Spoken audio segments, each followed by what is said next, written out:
Welcome to Talk to Us live streaming, where our team of superheroes explore, experiment, enable, and establish the new work order with confidence. I'm Linda Hammond, and you are watching Sparking Discovery, which is about remaining relevant, which we believe is done by exposing ourselves to thought leaders in their fields. This is where we lean into their experience and gather as much as we can to help us make the right decisions or make the decision right. This evening, I'll be speaking to Ian Mann. I've known Ian since 1998, when he did an intervention with my team, and we've been in contact off and on ever since. It's been the greatest pleasure. Welcome, Ian. Hi. Right, you're with us.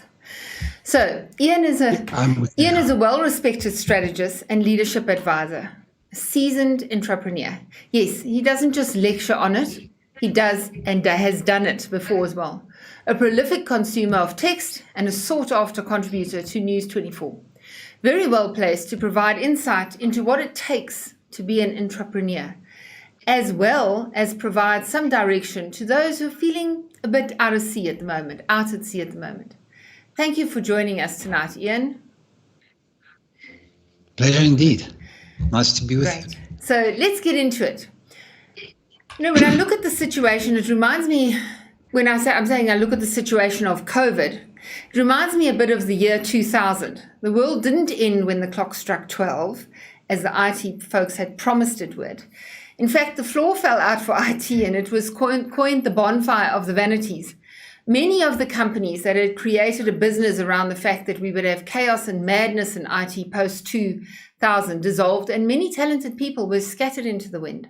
What's happening in the moment feels a bit like that to me. There were neat packaged bags of marbles. The bag has broken, and the marbles are now rolling around, trying to find a place, a niche, or to cluster with others and find a new bag. To make it more difficult, those moments where ideas sparked around the water cooler in the office or the coffee shop have to a large extent been eliminated. So finding a new path and a new purpose and staying on top of things is now a one-person mission about lifelong learning. Ian is an absolute marvel at this. Ian, perhaps you can give us some insight into your approach to lifelong learning, as well as to what books you think are worth reading at the moment.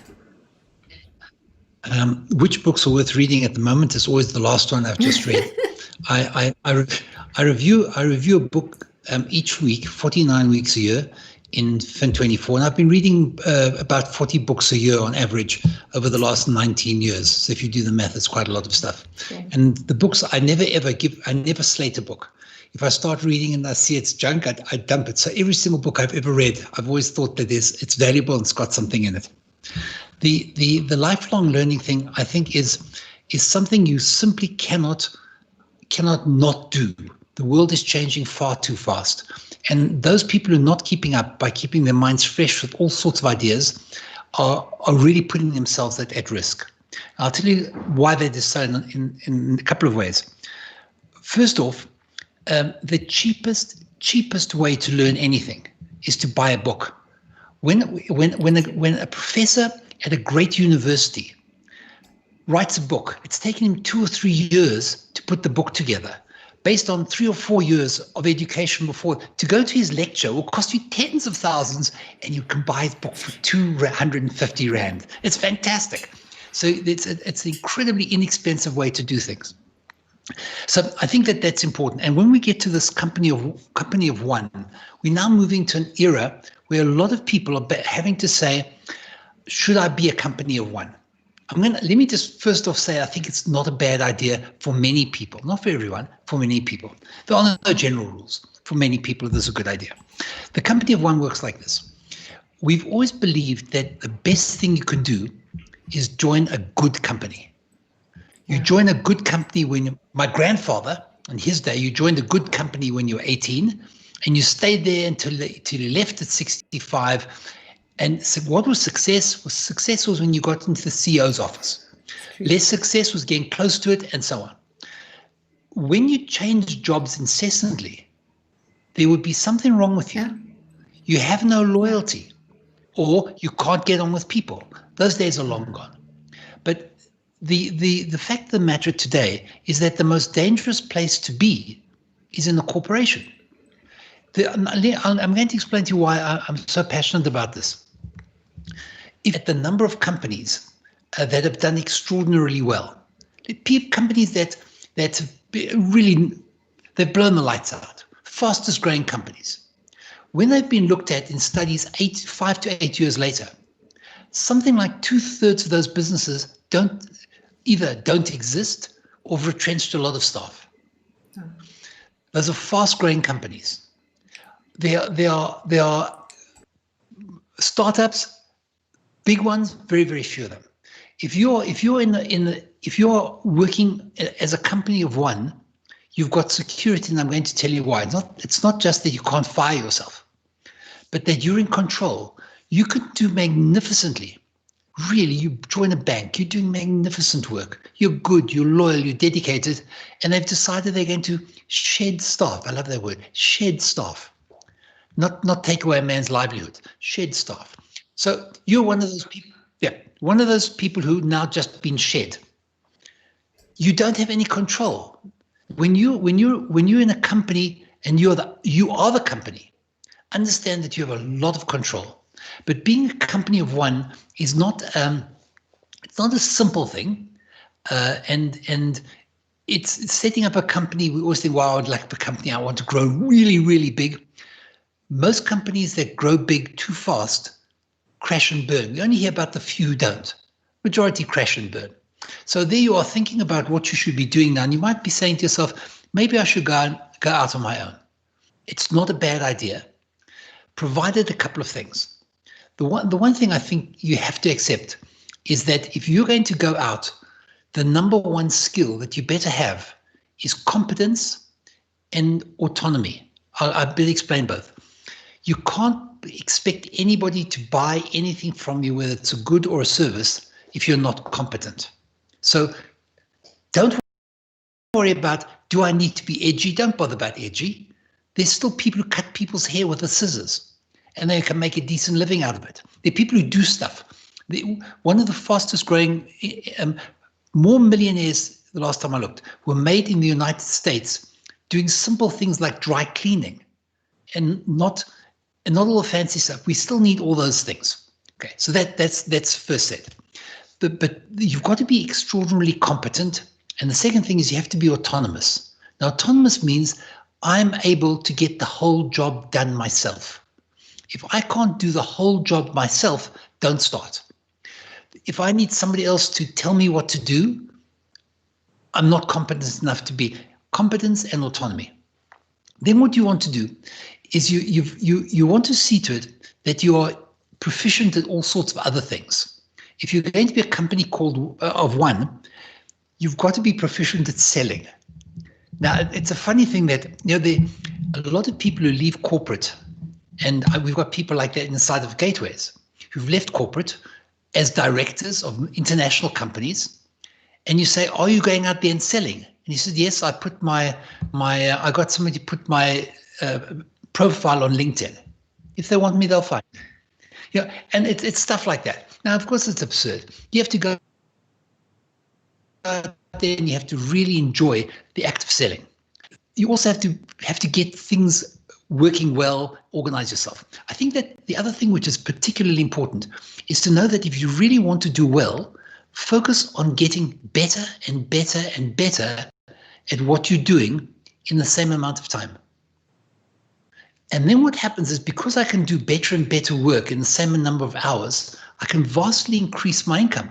I don't have to increase my client base, but my clients will be prepared to pay more for the stuff that I'm giving them. So find what you're really good at. The thing is this, it's important to say to yourself, what do I really know better than other people?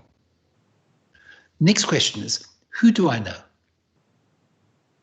And if you don't know people, don't expect to be able to find. And very often the people that you know don't have to be close. There's a wonderful study that was done, trying to think which university, forget which one.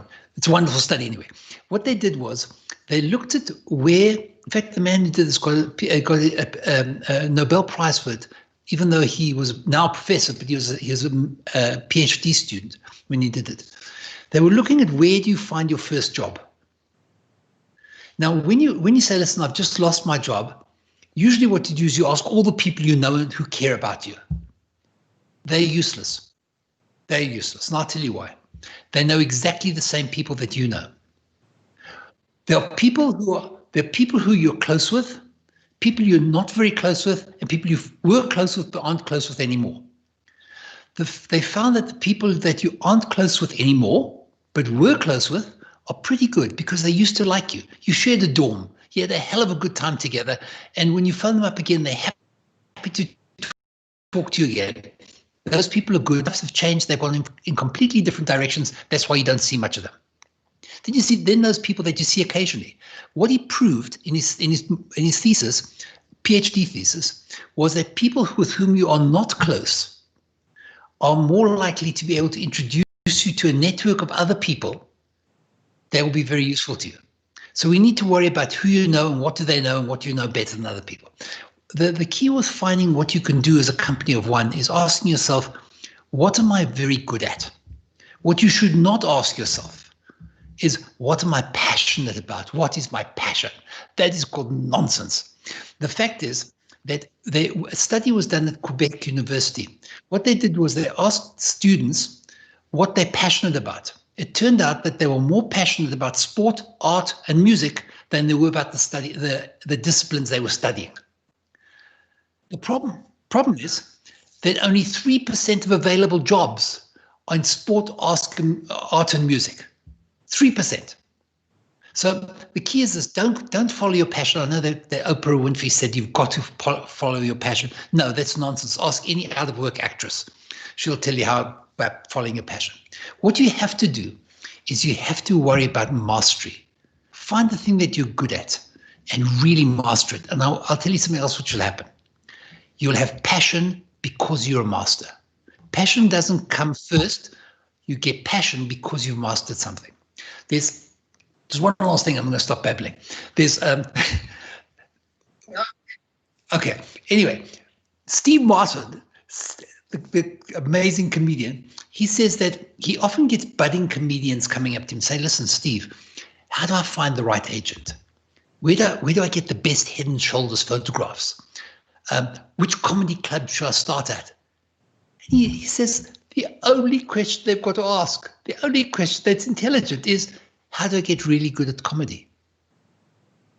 Now, I've seen every single person that I know who's starting a business has worried about their website. They've worried about their business cards. And you say, what are you wasting your time on that nonsense? That shouldn't even enter your mind. You've got to worry about how good am I?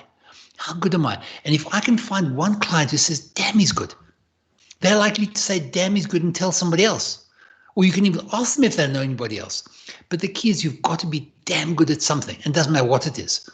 And there's so many things you could be good at. It's unbelievable. When I've helped people try and find new things to do, there's no end of amazing things people can make money out of because they're good. I agree with that 100%. I think that, we cut from the same cloth to some extent. We're both entrepreneurs. I mean, I've been doing this since 1990.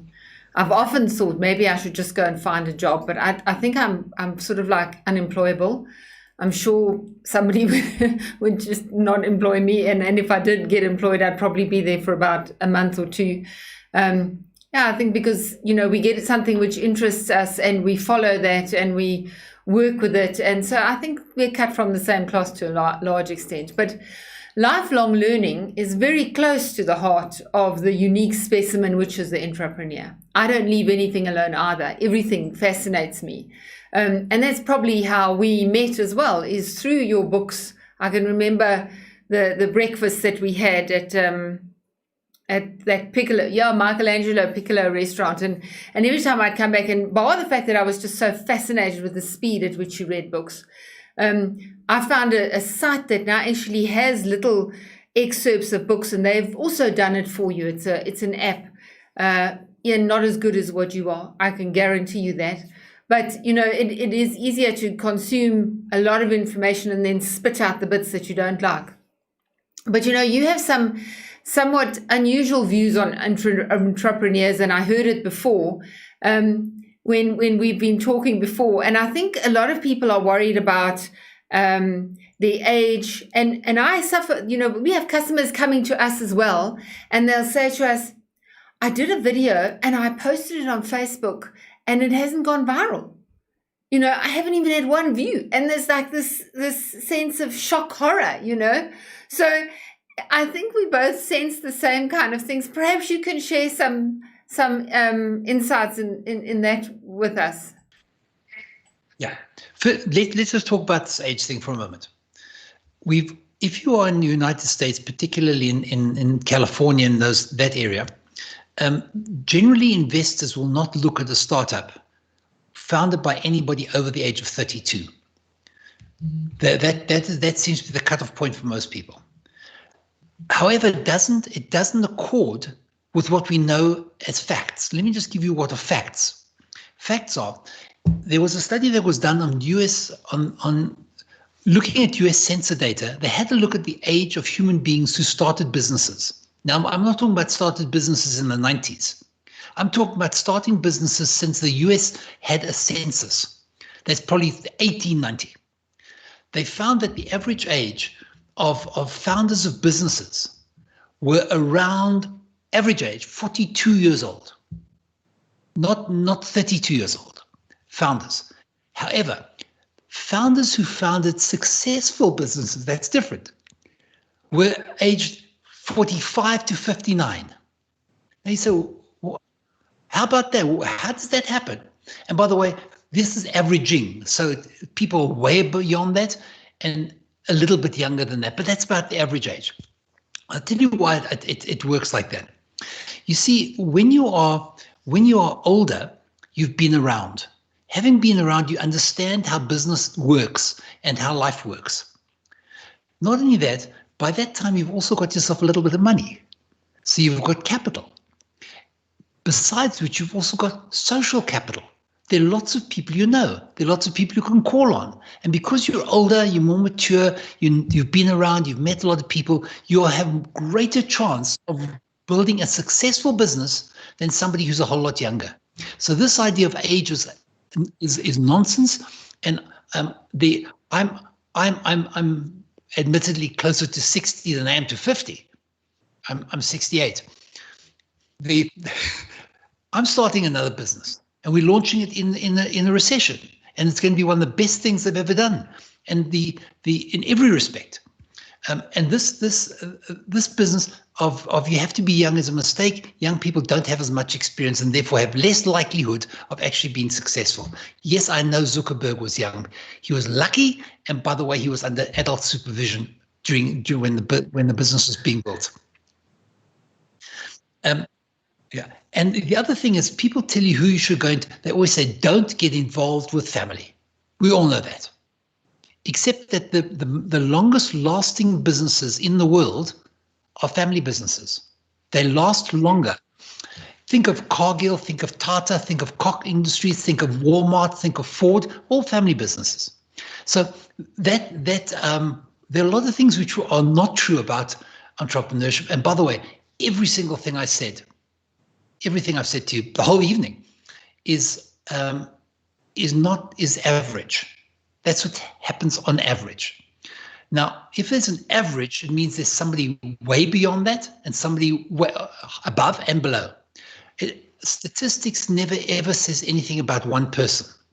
So the fact that they say, and I think it's quite an important point, because I think we've become beguiled by numbers. We're beguiled by GDP numbers, all sorts of numbers we hear all the time. And when we don't really understand what the numbers are saying to us, we can think that they're meaningful.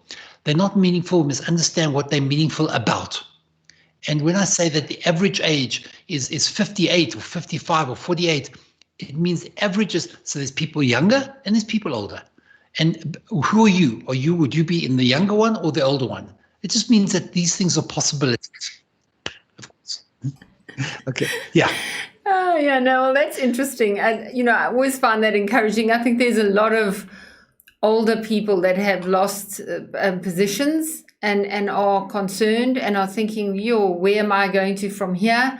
But I think, you mentioned two things that were really important to me. The one is kind of like forget about your age and do what you do well. And I think a lot of those people do some really great things very, very well, So I think that, yeah. Sorry, I'm sorry interrupting. But if you think of it like this, a man trained to be a doctor.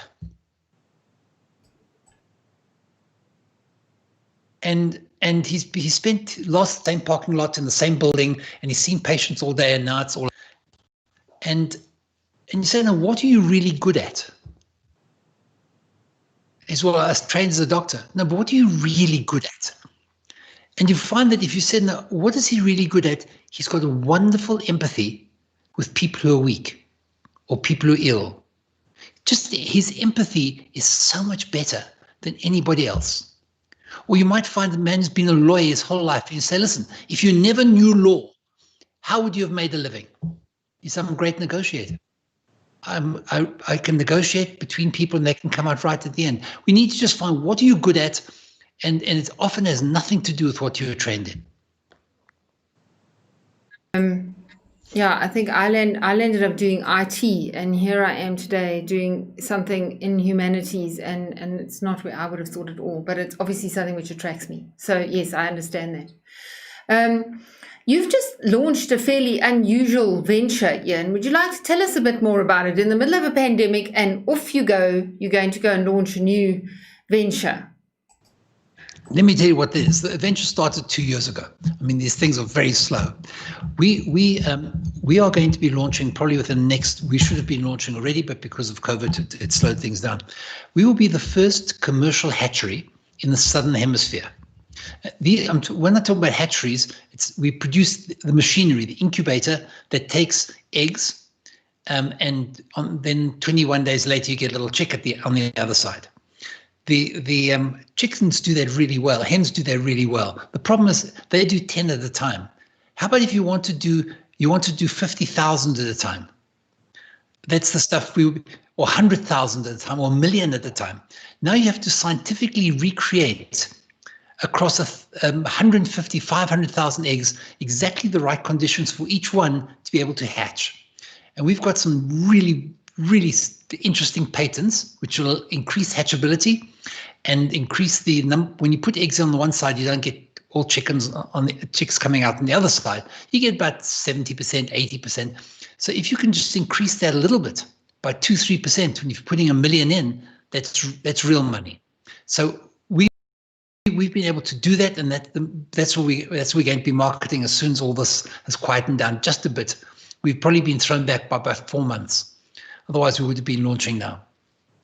Something that I've always found very interesting is that when if you're moving and you're doing things, you'll stumble across something. If you're not moving and you're stagnant and you're not looking around and you're not learning new things, you stagnate and you don't find anything new, and you can't understand why nothing new is coming your way. So I'm sure that's exactly how you came to this. It was just by moving and looking looking what opportunities are there. And then when that window opens, being there. I think it was Will Smith who said, luck is when opportunity meets preparedness. And I thought, yeah, there we go. That's a good statement, isn't it? Absolutely. I would just caution with one other thing. If anybody's going to go into, I think that you need to organize your business affairs in the following way. You need to work at 3 wheels. The first wheel must turn incredibly fast, and that will drive a bigger wheel, which moves a little slower, which is able to drive a very big wheel, which moves very slowly. Now, often people want to say, look, I want a business that's going to make me 30 million Rand a year. That's what I'm really looking for. I'm looking for that one thing that's going to do it for me. I would suggest don't waste your time. There's about one in a couple of million chance of that happening, maybe 1 in 50 million chance. Probably about as much as getting struck by lightning or winning the New York lottery. What you got to control is that very, very small wheel that pays the bills, pays for the rent, pays for the other thing, and that turns every single day. If that's turning every single day, it gives you the right to look for a wheel that's a bit bigger, because this is turning every day. And in addition to that, I can now have a wheel that's turning a little, so it produces a lot more money, but it only doesn't turn, it turns over a lot more money maybe once every month or 2 or 3. Based on the fact that these two wheels, the daily wheel and then the monthly or bi-monthly wheel, are both turning, I can now look at the one that turns over real money only maybe once a year, but real money. So the wheels get bigger and bigger, but if the small wheel isn't spinning, that's the company of one. If that one isn't spinning, nothing else can spin. And this idea of I'm looking for something big is, it's teenage. So I think it is. So what I want to know is, what fundamental shift do you believe has taken place in SA as well as across the world as a result of the pandemic? And do you think we'll ever go back to where we were? There was about 100 years ago.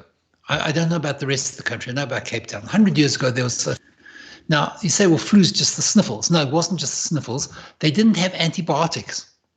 People were running around the city of Cape Town trying to find lemons because they figured that's the only thing that's going to save them. And people were dying in the streets, literally dying in the streets. They were burying bodies in bunches. And then we came back. We have, us humans, we're quite smart. We seem to bounce back. And I think that we'll bounce back from this one as well. It will never, I thank God it'll never be the same. I think it's a nice corrective. It's like a cleansing process. I am never going to go to think that I need to be in an office all day. I just love working from home. It's fantastic. And this idea that, and then you discover how many cars do you actually need?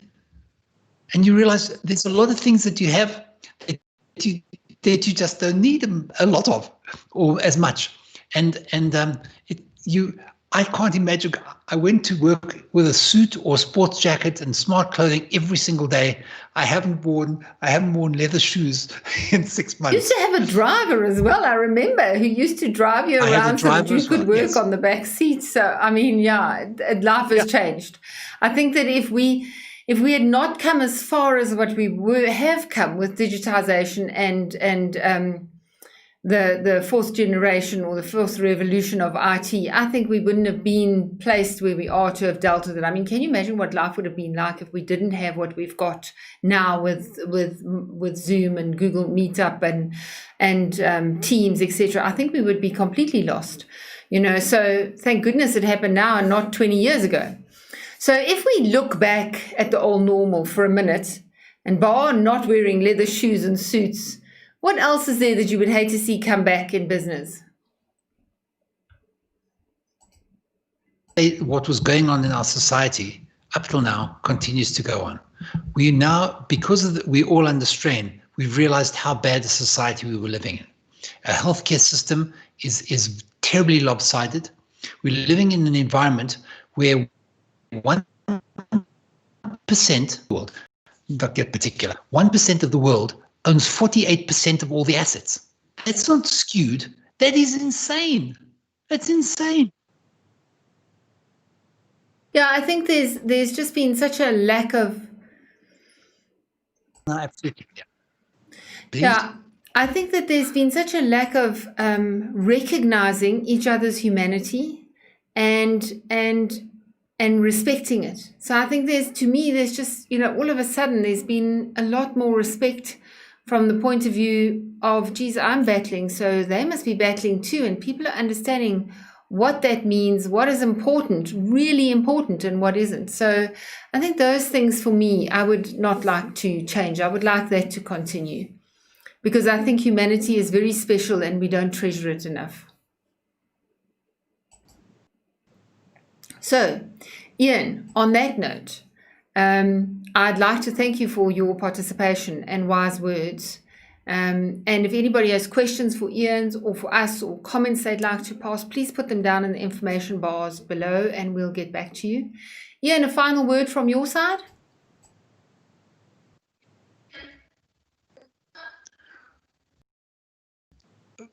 The piece that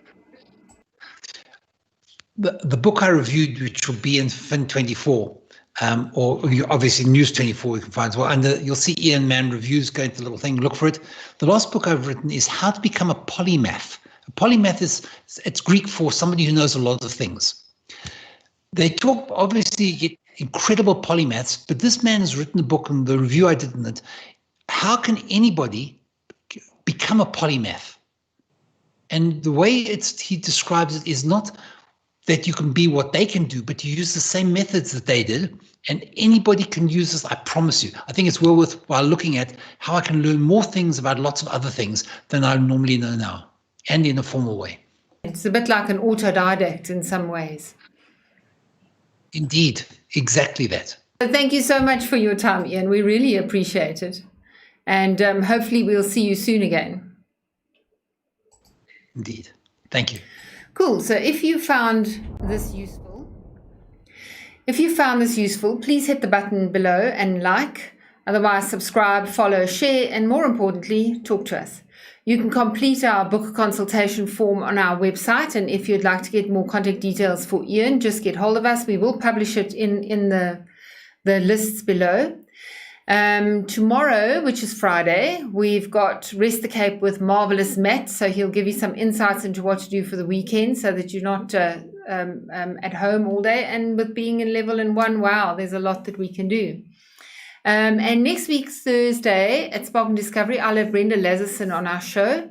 And we'll be discussing neuroplasticity and what we can do to manage how our brain manages difficult times. And yes, we can manage the narrative of these times. So until next week or Monday when I do Cape Up, thank you for your time and good night.